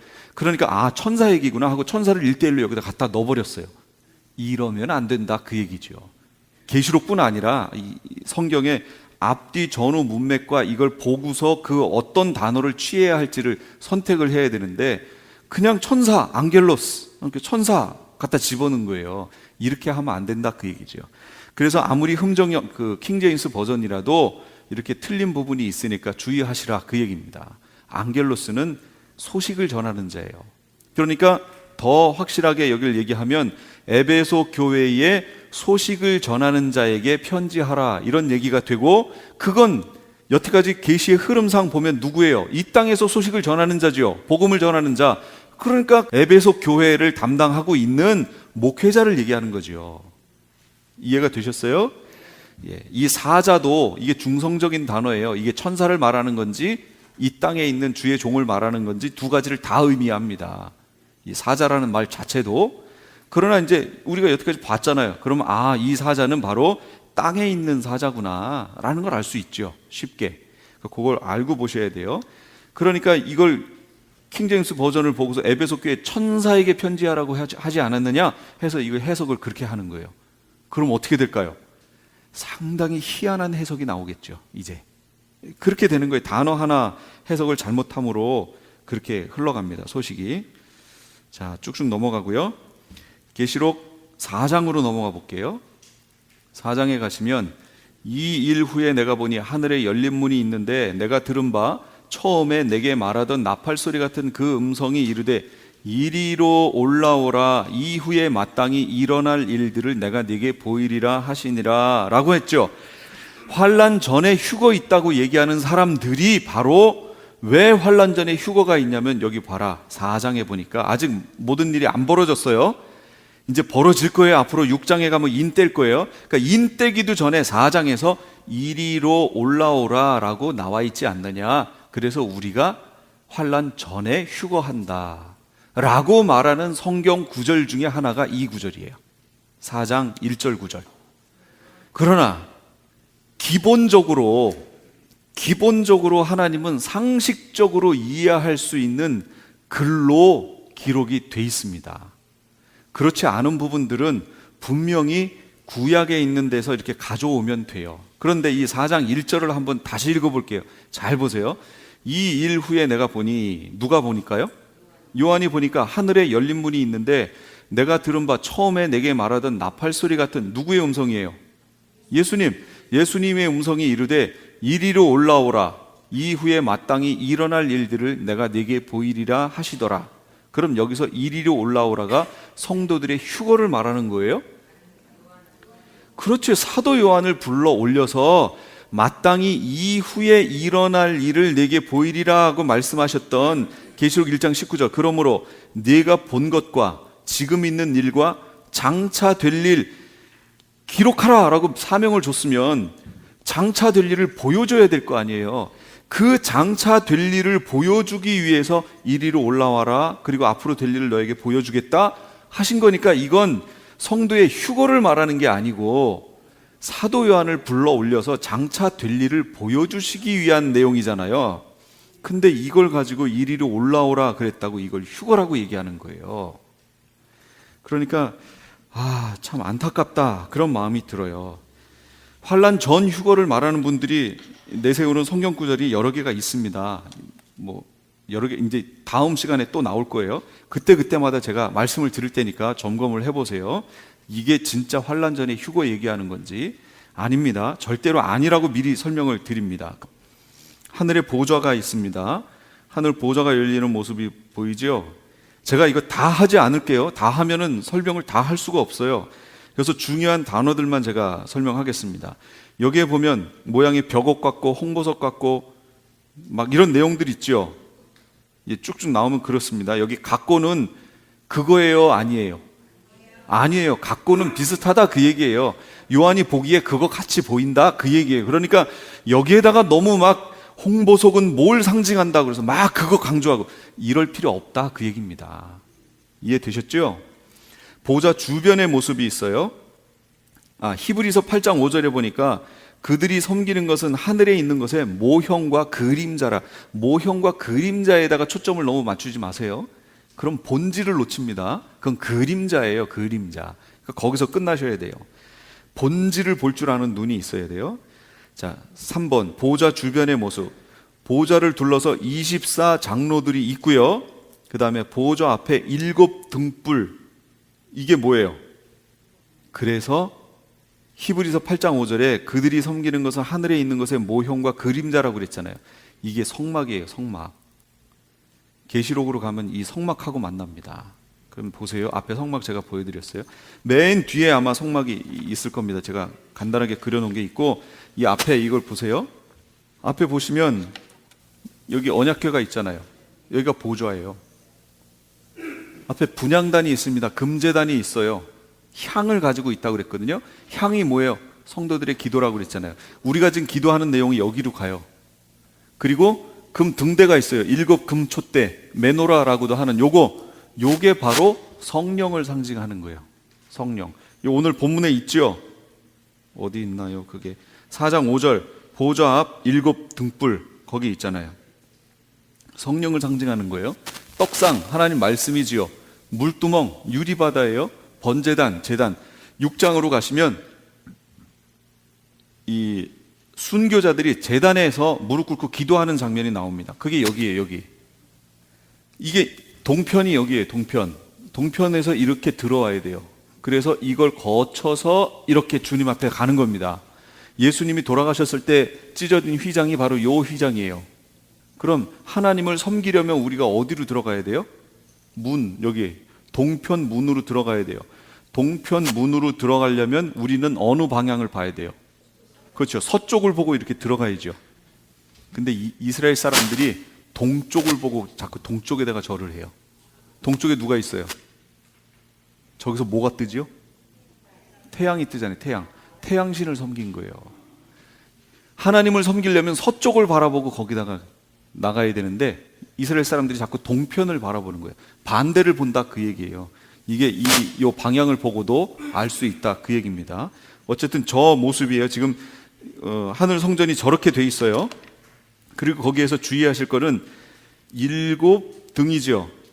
성령은 7이라고 나왔어요. 4장 보좌로부터 번개와 음성과 우레소리가 나고 보좌 앞에 켠 등불 7이 있으니 이는 하나님의 7 영이라. 하나님의 영을 일곱 영이라고 그렇게 얘기합니다. 그건 이사야서 11장에 있습니다. 11장 2절에 그 위에 여호와의 영, 지혜의 영, 총명의 영, 모략의 영, 재능의 영, 지식의 영, 여호와를 경외하는 영, 일곱 개예요. 그 각 영의 성격을 여기다가 설명해 놓은 거예요. 이걸 잘 보시고, 그래서 성령이 임하시면 지혜와 총명과 모략과 재능과 지식과 여호와 경외함이 그 속에서 풍성해지는 거예요. 성령이 그래서 임해야 됩니다. 이게 새 언약의 내용이에요. 이 성령의 역사하심이. 이제는, 예전에는 이게 아니고 내가 율법을 지켜서 하려고 그러니까 이게 돼요, 안 돼요? 안 돼요. 옛 언약 가지고는 주님 앞에 나갈 수가 없어요. 근데 새 언약은 뭐예요? 이런 성령이 내 속에 오셔서 나를 지혜롭게 하고 총명하게 하고 모략이 있게 하고 재능이 있게 하고 지식이 있게 하고 여호와를 경외하게 만들어서 나를, 내가 그 말씀을 실천해서 그렇게 되게 만들겠다는 거예요. 성령이 그렇게 우리를 해 가신다니까요. 그러니까 이제부터 우리는 어떻게 해야 돼요? 성령과 동행해야죠. 성령과 동행하려면 어떻게 해야 돼요? 기도해야죠. 말씀하고 기도해야죠. 그러니까 가장 기본으로 돌아가는 게 마지막 때를 준비하는 거예요. 근데 요즘 교회들이 말씀과 기도, 이 기도 뭐 하라고 그래요? 자꾸 이 땅에서 누릴 거 기도하라고 자꾸 내용이 그렇게 되잖아요. 그게 아니고 하나님과의 관계 속에 내가 하나님을 어떻게 섬기느냐, 여기 있는 이사야 11장 2절에 있는 이 말씀, 여기 있는 영들, 이 영이 충만해서 하나님을 그렇게 섬기게 해달라고, 그렇게 관계를 갖게 해달라고 기도하셔야 된다, 그 얘기입니다. 그렇게 가셔야 돼요. 그 다음에 24장로가 있어요. 이 24장로가 흰옷을 입고 있습니다. 이 흰옷이 바로 성도들이 입어야 할 옷이에요. 그런데 이들이 면류관을 쓰고 있습니다. 스테파노스, 면류관을 상징하는 게 두 가지입니다. 하나는 스테파노스고 또 하나는 디아데마타라는 겁니다. 디아데마타는 영권을 얘기하는 거예요. 왕권을 얘기하는 거고요. 스테파노스, 이거는 상급을 얘기하는 거예요. 생명의 면류관을 주겠다. 그 면류관이 바로 이 스테파노스예요. 내가 이 땅에서 행한 그것에 대해서 하나님이 값으로 주시는 거, 그게 스테파노스예요. 근데 24장로가 그걸 쓰고 있대요. 그러면서 그들이 어떻게 해요? 그걸 하나님께 벗어서 드리면서 다시 하나님을 찬양하고 있죠. 왜 그렇게 할까요? 보좌에 앉은 것 자체가 자기 공로가 아니라 주님이 주셨다, 그 얘기예요. 와서 보니까 와, 이 영광이 내가 한 거하고는 좋게 비교할 수 없는 거예요. 나는 이거밖에 안 했는데 가서 하나님이 나를 대우해 주시는 게, 내가 그거밖에 안 한 거에 비해서 하나님이 나에게 주시는 게, 이게 도저히 내가 받을 수 없는 너무 풍성한 걸로 채워주시는 거예요. 그러니까 내가 받은 걸 다시 하나님께 드리면서 찬양하는 거죠. 이게 문지기라도 조사온이에요, 진짜. 내가 이렇게 한 것으로 인해서 저기 가서 이것 때문에 내가 저기 가게 됐다? 그 사람은 가지도 못하죠. 그건 공로지, 자기 공로예요. 그게 옛 언약의 내용이잖아요. 이건 우리가 이 땅에서 받는 그거하고는요, 하나님의 나라는 좋게 비교할 수 없습니다. 그러니까 우리가 계시록을 보면서 너무 무서워, 너무 환란이, 너무 걱정 안 하셔도 돼요. 이거를 이기고 거길 가면 내가 이 환란을 거쳐온 거와는 비교도 할 수 없는 정말로 어마어마한 걸로 우리에게 채워주시겠다는 거예요. 가시고 나면 그때서 내가 왜 이런 것들을 두려워했나? 이 놀라운 것이 여기에 있는데 내가 왜 이런 것 때문에 내가 두려워했지? 이건 비교도 안 되는 거예요. 이거는 그렇게 되실 거다, 그 얘기죠. 이방인들의 죄가 뭐냐면 로마서 1장 23절, 썩어지지 아니하는 하나님의 영광을 썩어질 사람과 새와 짐승과 기어다니는 동물 모양의 우상으로 바꾼 거예요. 이 놀라운 하나님의 영광을, 하나님의 그 영광을 썩어질 사람, 새, 짐승, 기어다니는 동물 모양 만들어 놓고 그게 하나님이라고 바꿔놨으니 하나님 편에서는 그거 어떻게 보실까요? 이게 말이 돼요? 정말 말할 수 없는 그 영광스러운 하나님의 그 모습을 버러지 이런 사람의 모습 만들어 놓고 그 앞에 그 영광으로 그걸 바꿔놓고 거기에다가 절하고 빌고 있으니 하나님이 보시면 이거 진짜 한탄스러우신 거죠. 진짜 한심하고 그게 아니라고 그렇게 얘기를 해도 여전히 그걸 못 버리잖아요. 나사로 얘기하시죠? 거지 나사로. 그 부자가 가가지고 그러잖아요. 저 나사로를 살려서 내 가족들에게 보내라고. 그랬더니 뭐라고 그러세요? 목회자들이 뭐 의역하면 그렇게 되는 거고 그들에게 율법과 선지자가 있다고 얘기하시잖아요. 그거 안 들으면 똑같다. 죽은 자가 가서 살아나서 가도 똑같이 안 믿는다, 그 얘기. 지금 하나님의 영광이 이렇게 어마어마하다라고 얘기를 해도 여기서 죽었던 사람이 갑자기 살아나가지고 그렇게 얘기하는 거하고 그렇게 얘기를 하더라도 안 믿을 사람은 여전히 안 믿는 거예요. 우상 안 버릴 사람은 여전히 안 버립니다. 그리고 조그만 거 우상 만들어 놓고 거기다가 갖다 비는 거예요. 그러고 이게 얼마나 진짜 한심하고 답답하고 안쓰럽고 그래요. 하늘 보호자 앞에서 벌어지는 일은 오직 찬양과 경배뿐입니다. 보호자에 앉으신 이의 오른손에 있는, 예전에 제가 저희 후배를 전도하는데 야, 하나님의 나라가 얼마나 좋은 것인지 아냐? 거기선 찬양과 경배가 있고 막 이런 얘기 하니까 거기에는 슬픔이 없어요? 그러는 거예요. 없지. 거기는 무슨 노력하고 뭐 이런 게 없어요? 아, 그런 거 없지. 하나님의 영광만이 있어. 그럼 자기는 안 갈래요. 그러는 거예요. 왜? 내가 노력한 거에 대해서 뭔가를 받고 누리고 하는 게 행복한 거지, 아무것도 없이 그냥 이것만 있으면 그걸 어떻게 행복하다고 얘기할 수 있느냐? 그렇게 얘기를 하더라고요. 왜? 고등학교 때 얘기입니다. 고등학교. 제가 고2 때 고1 후배 데리고 막 전도하느라고 그랬던 내용인데 하여튼 그랬습니다.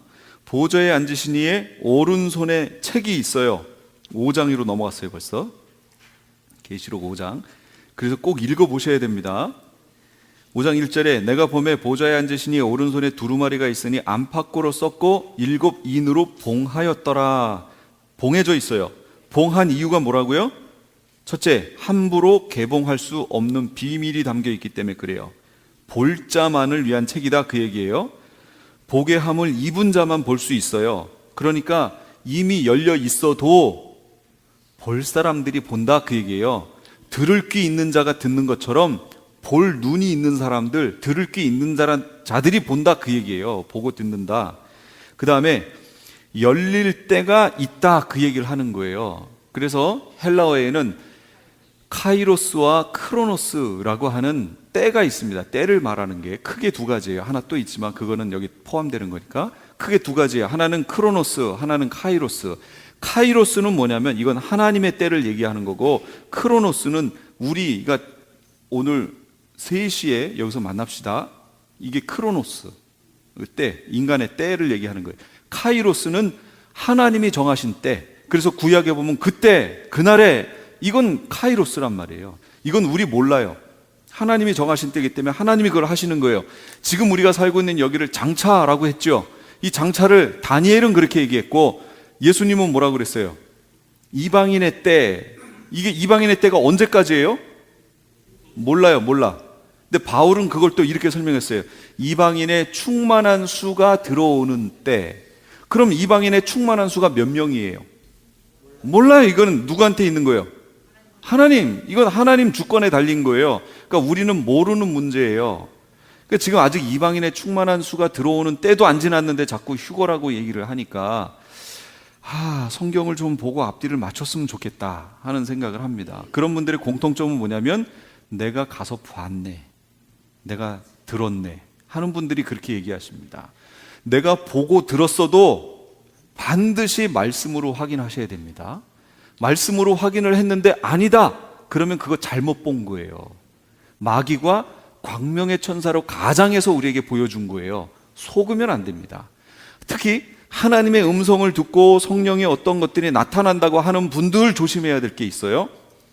그건 벌써 성령이 역사하시는 통로가 영이 역사하는 통로가 열렸다는 얘기지요. 그러면 성령 하나님만 글로 들어오는 게 아닙니다. 마귀의 영도 거기로 들어옵니다. 그래서 분별이 필요한 거예요. 그래서 분별할 수 있게 해달라고 기도하셔야 되고, 최종 분별은 뭘로 해요? 말씀이에요. 그래서 말씀하고 다르면 이건 하나님이 주신 게 아니구나 라고 분별할 수 있어야 되는데, 대부분 말씀으로 가지 않고 그 앞에서 멈추고 자기가 본 걸 신뢰하는 거예요. 이러면 안 돼요. 이거에 대해서 데살로니가 후서 4장인가요? 거기에 바울이 그러잖아요. 내가 너희에게 보낸 편지로나 너희가 하늘로서 온 천사를 통해서 봤다거나 이렇다고 하더라도 라고 얘기하잖아요. 쉽게 동심하지 말라고. 그때가 그렇게 바로 임하는 게 아니다 라고 하면서 미혹이 있고 배교가 있고 적그리스도가 나온 다음에 예수님이 오신다 그랬잖아요. 예수님이 공중으로 임해야 우리가 공중으로 휴거되는 거거든요. 공중에서 천사들을 사방으로 보내는 거예요. 그게 아까 계시록 14장에는 낫으로 거둔다 그 얘기예요. 그 낫이 천사를 상징하는 거예요. 그런데 거두려면 아까 그랬잖아요. 천사가 성전에서 나와 공중에 앉아있는 이에게 말했잖아요. 그러면 예수님은 지금 성전에서 나오신 거잖아요. 나왔으니까 공중에 앉아 계시지요. 그래서 구약 히브리인들은 3층 천 개념을 갖고 있습니다. 첫째 하늘은 지금 여기 새 날고 하는 여기예요. 둘째 하늘은 저 스페이스를 얘기합니다. 셋째 하늘이 바로 하나님이 계신 천국을 얘기하는 거예요. 근데 지금 아까 14장은 예수님이 천국에서 성전에서 이미 나오셨기 때문에 어디로 오신 거예요? 둘째 하늘로 와 계신 거지요. 그래서 거두기 위해 공중에 재림하셔서 거두시려고 하는데 그 명령을 누가 해요? 성전에서 성부 하나님이 명령하시고 천사가 그걸 받아서 나와 제2층 천으로 공중에 있는 예수님께 말하고 예수님이 나수로 휘둘러 그러니까 천사들을 보내서 거두시는 거지요. 그러니까 예수님이 아직 공중 재림도 안 하셨다니까요. 근데 우리가 9월 23일 날 휴거한다 그러면 근데 우리 다행이에요. 토요일이에요. 저 진짜 몰랐거든요. 우리 그날 만나면 확실해지겠죠.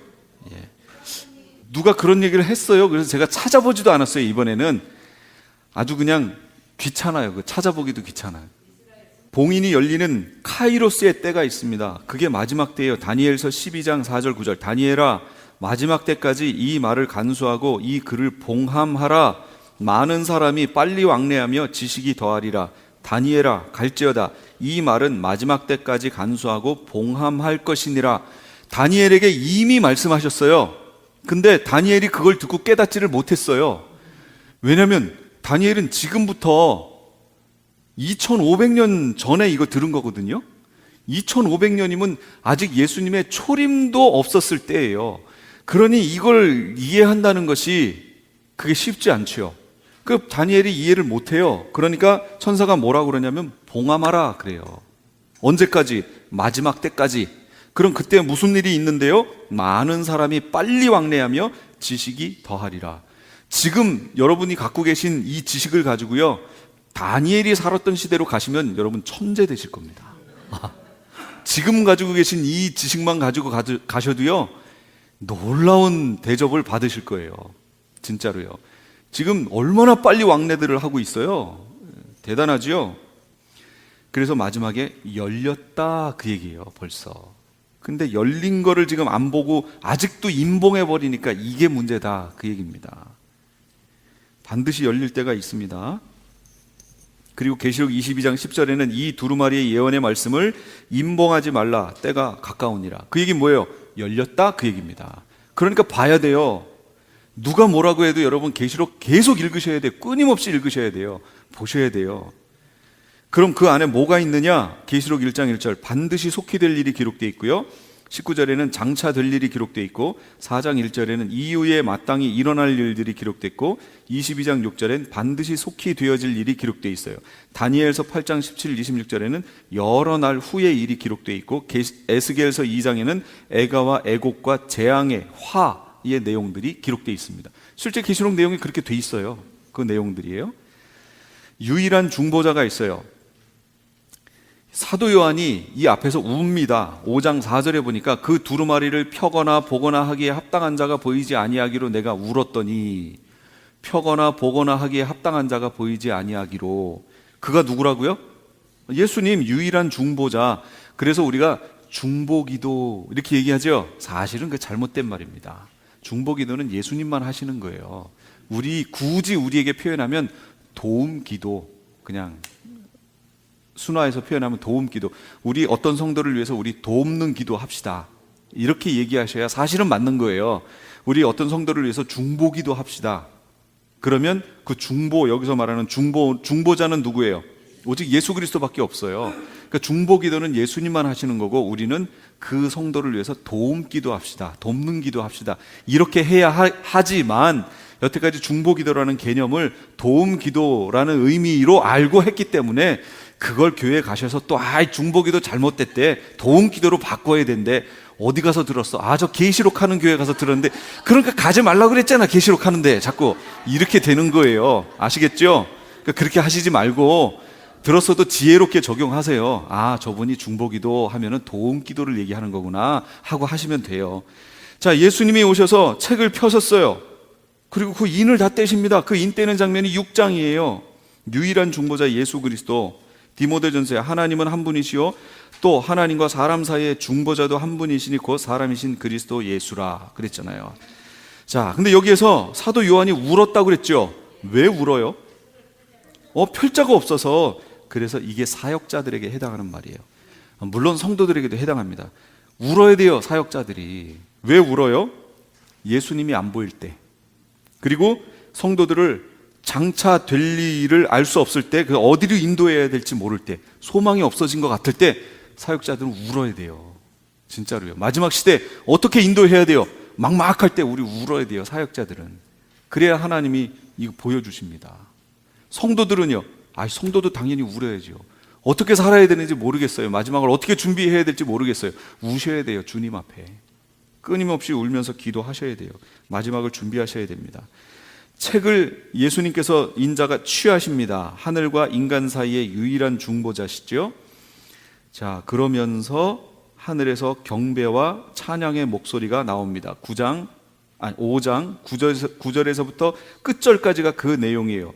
그럼 첫 번째 찬양하는 인물이 누구냐면 네 생물과 24장로가 9절에서 10절까지 찬양하고, 그 다음에 많은 천사들이 12절에서 찬양하고, 모든 피조물이 13절에서 찬양합니다. 아까 여기 보좌에 하나님이 계시고 그 주변에 24장로가 있고요, 그 다음에 네 생물이 있고, 그 주변으로 수를 셀 수 없는 어마어마한 수의 천사들이 이렇게 있는 거예요, 그 장면이. 그래서 그 앞에 어린 양이 와서 그걸 받으니까 그 모습을 보고 이들이 일제히 엎드리면서 찬양하는 거예요. 예수님이 그걸 받으시기에 합당하십니다 라고 찬양하는 거예요. 왜 합당하시지요? 인자가 뭐 때문에 합당해요?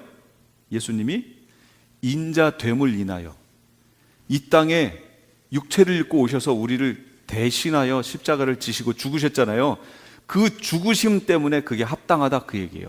예수님 외에 우리의 죄를 위해서 죽은 그 어떤 인물이 있나요, 없나요? 없어요. 그러니까 뗄 자가 없는 거예요. 오직 인자만이 그게 가능해요. 근데 왜 WCC는 예수님 외에 다른 구원이 있다고 얘기를 해요? 다른 구원이. 제가 지금 거짓말하는 것 같아요? 다른 구원이 있다는 거예요. 불교는 불교식의 구원이 있고, 기독교는 기독교식의 구원이 있고, 이슬람은 이슬람의 구원이 있고, 아프리카에 있는 토속 종교는 토속 종교로서의 구원이 있다는 거예요, 따로.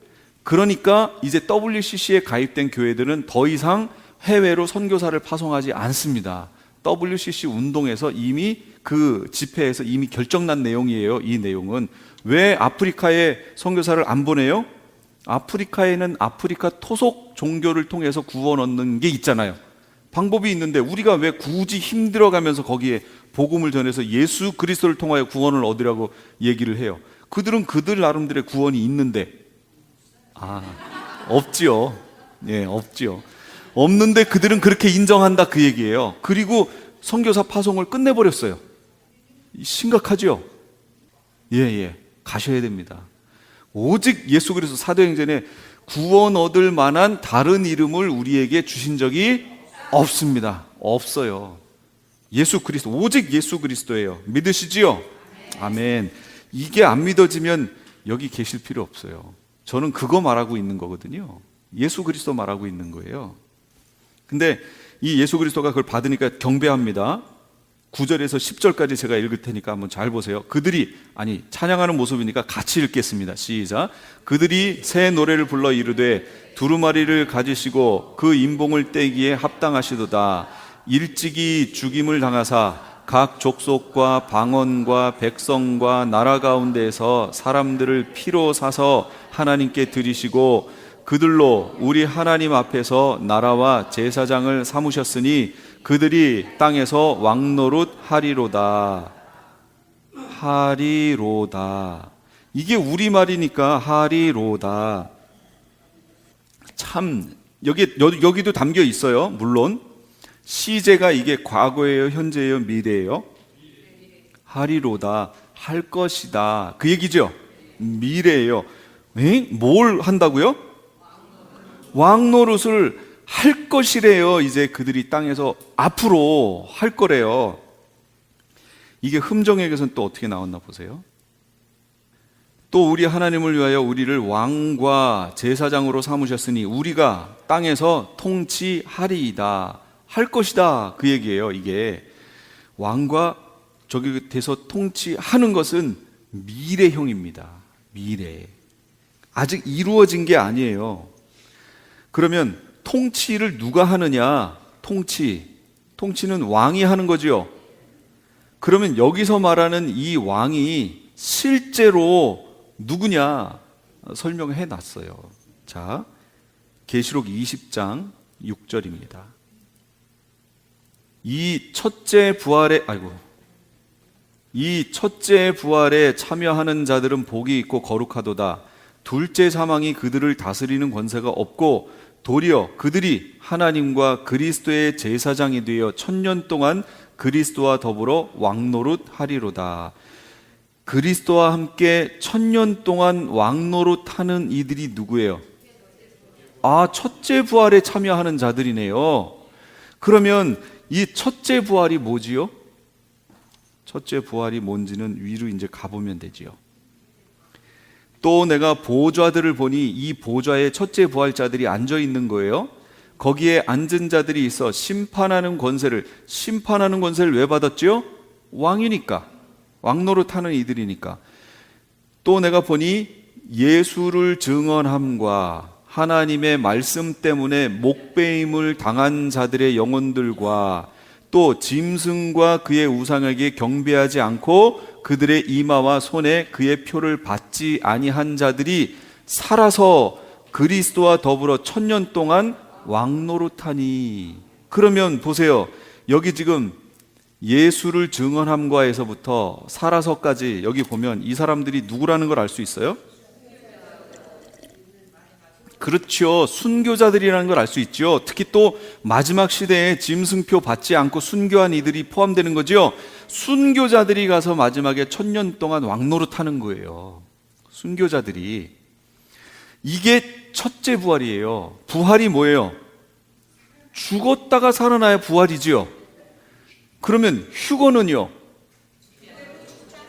그렇죠. 안 죽고 올라간 게 휴거고 죽었다 살아나면 그건 부활이고. 그래서 첫째 부활에 참여한 자들이 누구냐? 순교자들인 거예요. 바로 이 순교자들이 그리스도와 더불어 1000년 동안 왕노릇하는 겁니다. 성경에 보니까 정확히 나왔죠. 그런데 무천년적 관점에서 이 첫째 부활자가 누군 줄 아세요? 지금이 천년왕국이 돼버리니까, 지금을 천년왕국이라고 얘기하니까 그리스도와 더불어 1000년 동안 왕노릇 해야 되는데 지금이 천년왕국이고 이게 실제 천이 아니고 실제 천이 아닌 한없이 긴 시간, 그러니까 지금 우리가 여기를 천년왕국을 살고 있으니까 이 천년왕국에서 왕노릇 할 자면 첫째 부활에 참여한 자가 돼야 되고, 그럼 첫째 부활자들은 여기 아무리 봐도 순교했다가 부활한 이들인데 이걸 지금이라고 천년왕국을 넣어야 되니까 이 첫째 부활자를 어떻게 해석하냐면, 첫째 부활자는 중생한 사람, 예수를 안 믿다가 예수 믿어서 중생한 사람, 이게 첫째 부활자들, 이렇게 들어가는 거예요. 제가 그래서 아까 얘기했죠. 성경을 이런 관점에서 해석할 수 있고 저런 관점에서 해석할 수 있으나 아닌 건 제가 아니라고 했잖아요. 허용할 수 있는 게 있지만 첫째 부활자를 중생한 거라고 해석하면 이건 아니다, 그 얘기죠. 성경이 아니라고 그러잖아요. 죽었다가 살아난 자들을 부활자라고 하는데 그것도 또 죽었다 살아난 거네요. 영이 죽었다가 살아났으니까 그걸 첫째 부활. 근데 첫째 부활은 누구예요? 순교자들이 부활한 거예요. 순교자들. 언제 우리가 예수를 증언함, 하나님의 말씀 때문에 목배인 적이 있어요? 없지요. 그 다음에 짐승과 그의 우상에게 경배하고 그의 이마와 손에 그 표를 받았어요? 안 받았죠. 이거 지금 시행됐어요? 그러니까 여기에 해당하는 게 아무것도 없다니까요. 첫째 부활자가. 근데 이걸 그렇게 해석하면 참 이거는 성경하고 안 맞다 그 얘기죠. 안 맞아요. 안 맞는데 이걸 맞다라고 해석하는 근거는 상징이다 이거예요. 상징이라고 하면 코에 걸면 코걸이, 귀에 걸면 귀걸이라고 그랬잖아요. 이렇게 해석하기 시작하면 신천지를 이단이라고 정죄할 수가 없다니까요. 신천지도 상징으로 해석해요. 이걸 똑같이 상징으로 해석해요. 왜 너희만 상징으로 해석한 게 맞다고 그러고 우리가 상징으로 해석한 건 틀리다 그러면 뭐라고 얘기할 거예요? 아니죠. 그러니까 이단으로 정죄할 수가 없습니다. 요번에 이만휘 그 신천지 교주가 이 디스크, 허리 디스크 이 수술하는 것 때문에 병원에서 치료 받다가 8일인가? 이 수술이 되게 큰 수술입니다. 이거 받다가 8일 정도 되니까 아무도 모르게 어디론가 사라졌어요. 그래서 그걸 추측하는 거예요. 이만희는 안 죽는데요. 거기 지금 신천지에서 이만희는 안 죽는데요.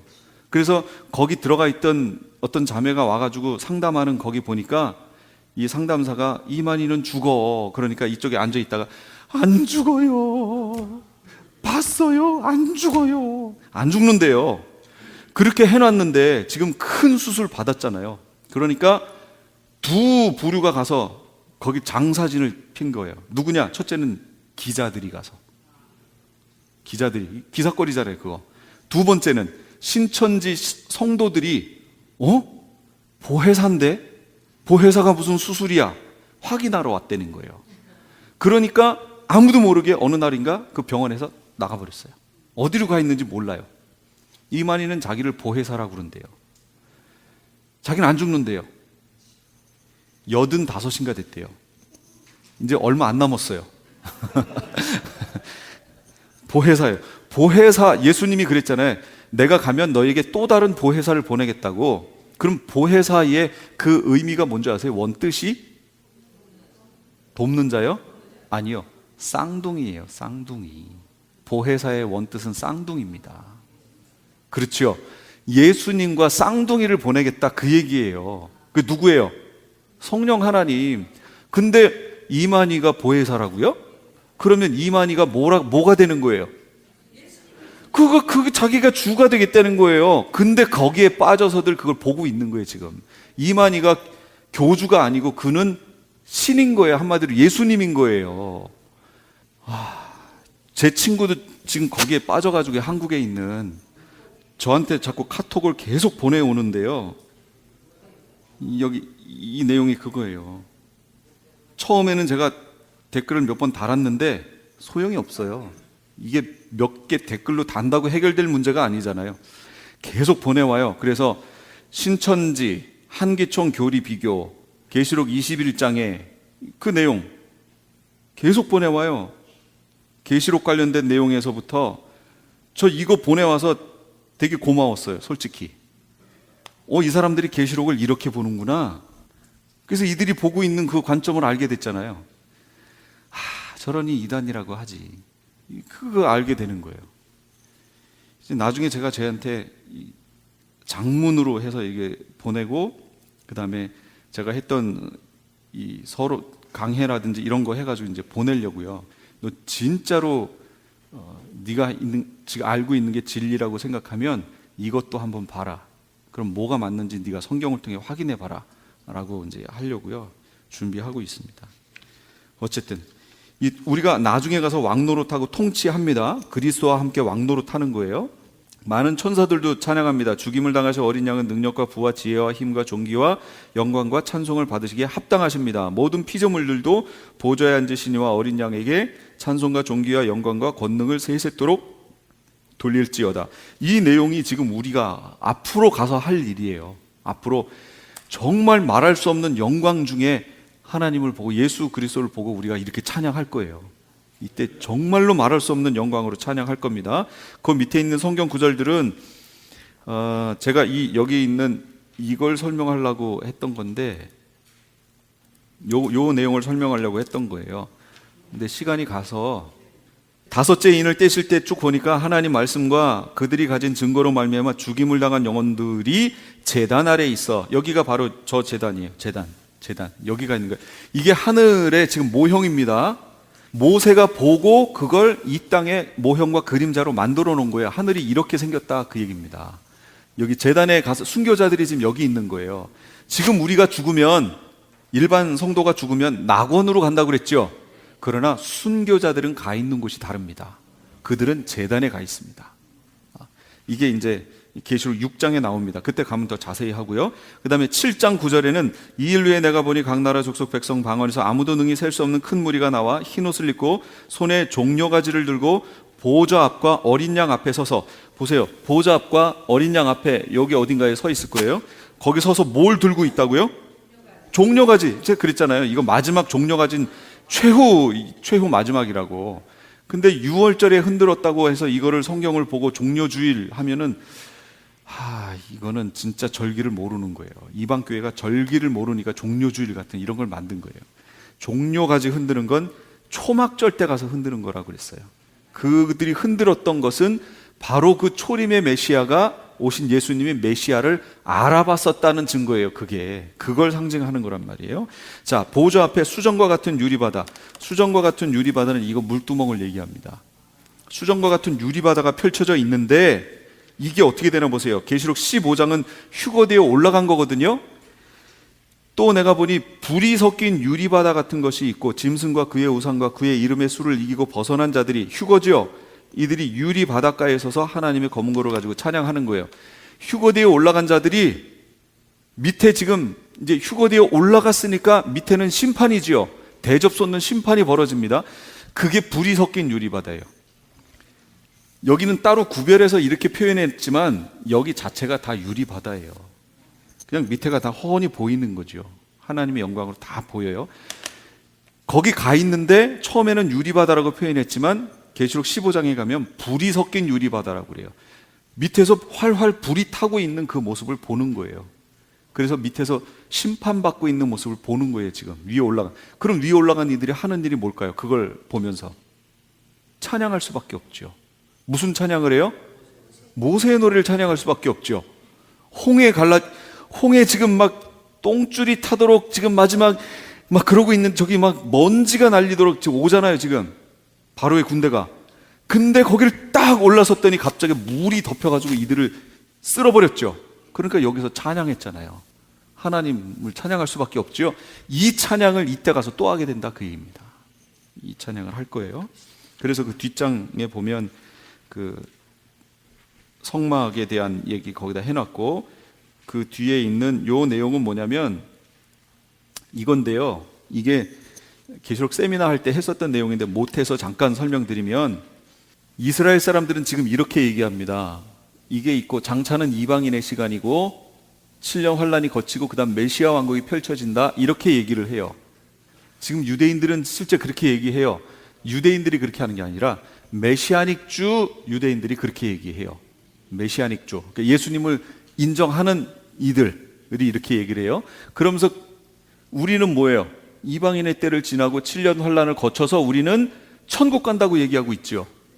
지금 여태까지 다 복음 설교가 그 내용 아니에요. 메시아 왕국 하나도 없고 다 천국 간다는 얘기만 들었잖아요. 예수 천당 불신지요, 예수 천당 불신지요, 이것만 들었잖아요. 그러니까 메시아닉주에 있는 목사님들이 하는 얘기예요. 우리는 예수님이 여기서 왕으로 재림하시면 메시아 왕국에 들어간다고 얘기하는데 왜 너희는 그게 없이 천국 간다고 자꾸 얘기하냐, 그 얘기예요. 메시아닉주 유대인들은 어떻게 저걸 잘 알아요? 구약을 잘 알잖아요. 그러니까 예수님이 재림하시면 메시아 왕국이 펼쳐진다는 걸 아는데, 지금 우리는 뭘 얘기하냐면 지금 우리가 사는 여기가 메시아 왕국이라고 얘기하는 거예요. 그러니까 7년 환란이 거치면 바로 천국이 되는 거지요. 잘못됐다 그 얘기입니다. 그래서 이거를 두 개를, 이스라엘과 이방 크리스천 두 개를 합쳐야 돼요. 합치면 위에 것처럼 되는 거예요. 이게 제가 세미나 때 했던 내용이에요. 구약 지나지요. 예수님 초림하시고 장차라는 시간 펼쳐졌고, 그 다음에 7년 환란 있고 예수님 재림하신 다음에 천년왕국 펼쳐지고 그 끝에 곡과 마곡의 전쟁이 펼쳐지면서 여기에 백보자 심판 자리가 되고 그 다음에 천국과 불못으로 나눠지는 거예요. 이렇게 돼 있습니다. 성경이. 그러니까 요 흐름을 놓치면 자꾸 엉뚱한 얘기를 한다 그 얘기입니다. 이게 계시록에 있는 내용하고 연결된다 그 얘기입니다. 계시록은 이 관점으로 계속 설명을 하고 있어요. 그러니까 저 관점을 알아야 앞에 걸 보고 이건 지금 메시아 왕국 얘기인지 천국 얘기인지 그걸 알지요. 그렇죠? 계속 설명이 되겠지만 그때 가면 더 자세히 할게요. 시간이 많이 가서 여기까지 하겠습니다. 기도하겠습니다. 기도하겠습니다. 기도하겠습니다. 기도하겠습니다. 기도하겠습니다. 기도하겠습니다. 기도하겠습니다. 기도하겠습니다. 기도하겠습니다. 기도하겠습니다. 기도하겠습니다. 기도하겠습니다. 기도하겠습니다. 기도하겠습니다. 기도하겠습니다. 기도하겠습니다. 기도하겠습니다. 기도하겠습니다.